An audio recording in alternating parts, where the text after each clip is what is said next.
back on the video. I'm Recklezz. Okay. We got King Von, the soft-spoken assassin. You feel me? Definitely ready to go ahead and jump in this. I want to make this quick though, but y'all, this was really heavily requested on a lot of the King Von videos. So you know what I'm saying, go ahead and react to it. So you already know, hit that like and subscribe button. Let's get in the video. While I'm smoking on, shut down. Oh my bitch, do I see you, bro? Back to that breaking news live from Chopper to a mass shooting. At least 6 people shot. This all happening at 65th and King Drive in Parkway Gardens. The age ranges This, of those. this the type of niggas though that really do the shit. What they be talking about in the songs and shit. Yeah.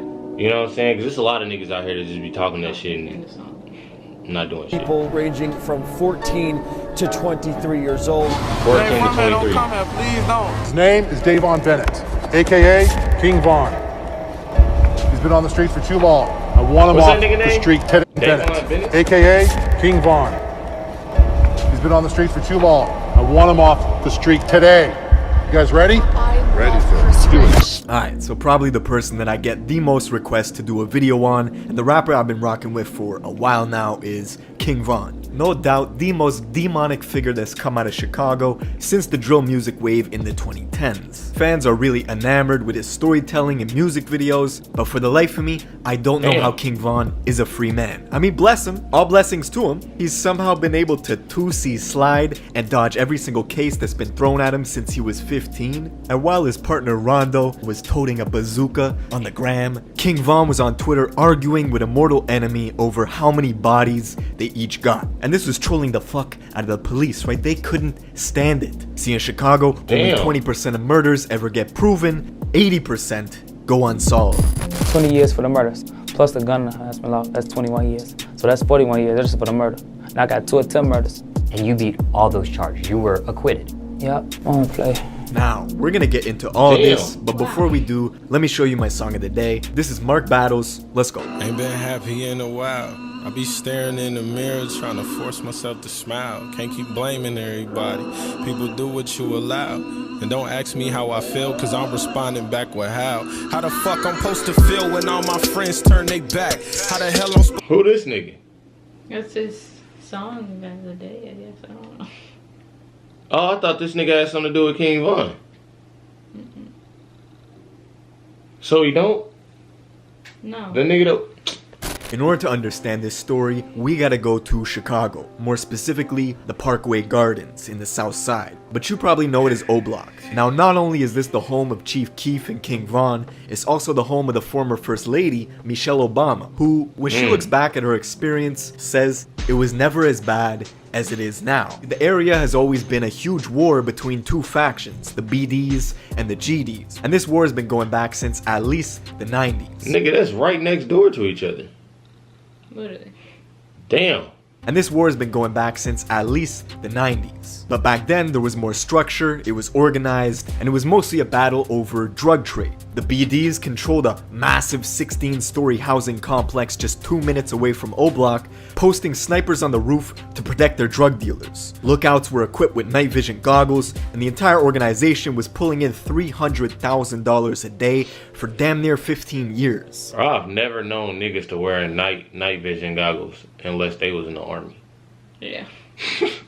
Niggas got the night vision goggles in the hood. $300,000 a day for damn near 15 years. The BDs were run like a corporation. Money was laundered through investments into apartment buildings, a record label called MOB, a car wash, and a nightclub in Atlanta. But the leadership was taken out in 2004 with a massive police raid. Their headquarters was permanently closed and eventually demolished. 50 people were charged. Whole leadership gone. All the BDs migrated to O Block and created alliances with the sets around the area to go against their rival gang, the GDs. Now the GDs, which stands for Gangster Disciples, also had their leadership taken down. And now neither of the 2 gangs have any structure anymore coming from the top to the bottom. It's basically just kids running around with a profound hatred for each other, trying to blow each other's heads off. And this shit escalated even further in the 2010s with Chief Keef and the rise of drill music. Chief Keef, Rondo, Lil Reese, Lil Durk, and most of the people who saw success during the height of the drill scene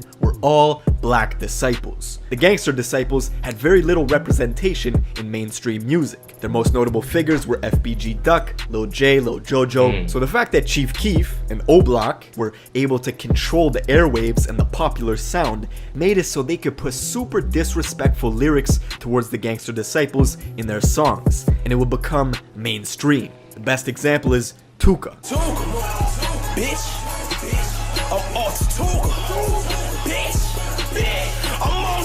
Tuka's death became the focal point for a lot of violence because the gang members that killed Tuka then used social media to really insult his memory. In this case, you have this young man actually in his coffin, and this image has also been defiled. See, Tuka was a deceased 15-year-old boy that Chief Keef and Durk would constantly mock in their songs. And the lyric became so popular, you had rappers like Lil Pump who had nothing to do with the situation. He's from Miami. You had Young M.A. who's from New York, and even NLE Choppa who's from Memphis. They would use Tuka in their songs or in everyday life without even knowing what it meant. Now, you recently said some shit about Lil Pump. And he used the Smoking Tuka line? To this day, he probably think that everything all groovy. But no, when I see you, I'm gonna slap you. Young M.A. said it in her verse, and then she apologized for it. And that's all I wanted. See, the hatred between the GDs and the BDs... Hold on, so that nigga know that? Or does this nigga, snitching? Like, what is this nigga? Is this... You know what I'm saying? The nigga behind the screen. Vlad, no, whatever it is. when I see you, I'm gonna slap you. Young M.A. said it in her verse, and then she apologized for it. And that's all I wanted. See, the hatred between the GDs and the BDs ran so deep. The feud was so strong. You even got King Von on video teaching a little kid how to shoot a water gun while saying F Tuka. Fuck Tuka. Fuck Tuka. Fuck Tuka. Fuck Tuka. Shoot him in his head. Boom. Fuck Tuka. Say it. Now, the death of this kid, Tuka, spawned something that was never before seen. A 17-year-old female assassin named Jakira, who created a social media account dedicated to avenging his death. She was known to her rivals as somebody who was willing to shoot first, ask questions later. It's all over the internet. Jakira was on social media bragging about the shootings that she had done.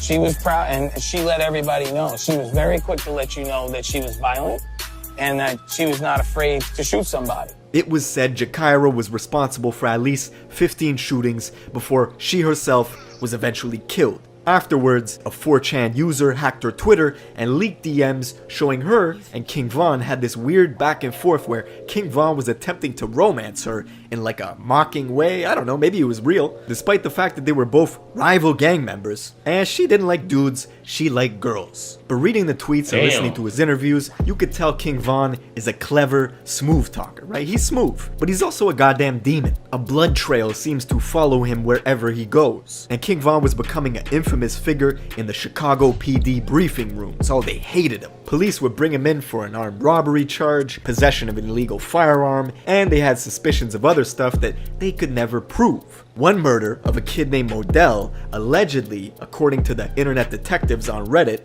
has King Von's name written all over it. It happened on a Saturday night where 24 other people were wounded across Chicago, but that wouldn't stop King Von from boasting about Modell's death on Twitter all the time. Now finally, in 2014, the police thought they had something. Von and one of his friends were at a crowded house party when a rival GD named Malcolm Stuckey was in the corner, mean mugging them. Von and them took offense, immediately left the party, came back 45 minutes later, shooting at the kid Stuckey, who was outside, along with 2 other people who tried to run. Stuckey was killed, 2 others were wounded, and King Von and his friend were snatched up by police a couple days later. After 3.5 years, the trial finally started. It lasted a grand total of 5 days. Witnesses couldn't be located. Von kept his mouth shut for the whole 3 years, while his friend confessed to doing the shooting. So, Von beat the case, went home, and his friend got 28 years. As soon as Von was out, the dude he was always arguing with on Twitter, named Wooski, who's a gangster disciple, and his mortal enemy,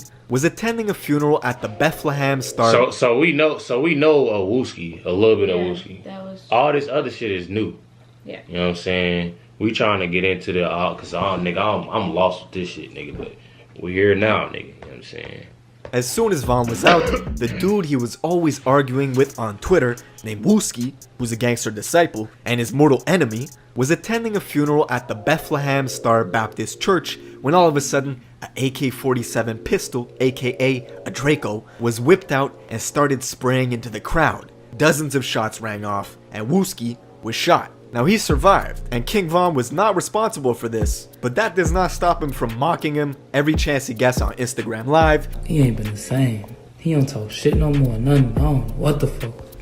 Them bullets be changing the motherfucker out, man. And this is why Von's fans fuck with him, right? It's the authenticity, it's the allure of the savageness, right? That the fans like. They like that in their music. I don't think they like it in real life though. Anyways, now Von is in Atlanta making crazy music videos with dope storylines, and his channel's got 150 million views in 11 months, right? He's blowing up, and his fans are diehards, right? They're crazy. They read into everything he posts, looking for clues. Like this man posted an Insta story just trying to promote his new music video, and people were reading into how many skulls he put in his caption, like 7 skulls? That's 7 bodies. King Von has 7 bodies. It even got to the point where King Von went live on Instagram himself and said, listen, if the internet was right about the bodies people had, they would be in jail. So don't believe what anyone says. I repeat, anyone. And I'll be honest, I hope that's true. Bless him. All I know is listen, in Chicago, the clubs close at like 12, right? It doesn't go past 12 because of the violence. And I know that King Von can't go to Canada to do shows. He can't go to overseas to do shows. So it's a blessing and a curse, right? Because of his history, King Von creates this allure and this personality that people want to rock with his music, but also fucks up his business opportunities because he can't leave the country. That's pretty much it for this video. Let me know what you guys think in the comments below. I feel like that is crazy though, because there's so many people that got like talent and shit with this shit, but they in the streets and shit with a lot of shit. And when you're in the streets with a lot of shit, then you get locked up and you got to go through this and go through that.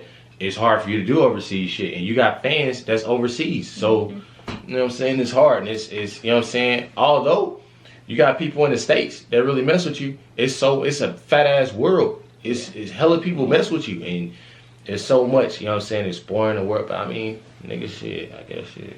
They think differently and shit. They want to do that. That's what they live about. So, hey, you know what I'm saying? That's what it is. But this shit was definitely interesting. Yeah, it was interesting. Definitely. Other ones, y'all said some other documentaries or whatever, so make sure y'all comment down below. And let us know. You feel me? Definitely check those out. But y'all already know, make sure y'all hit that like button, that subscribe button, catch y'all on the next one.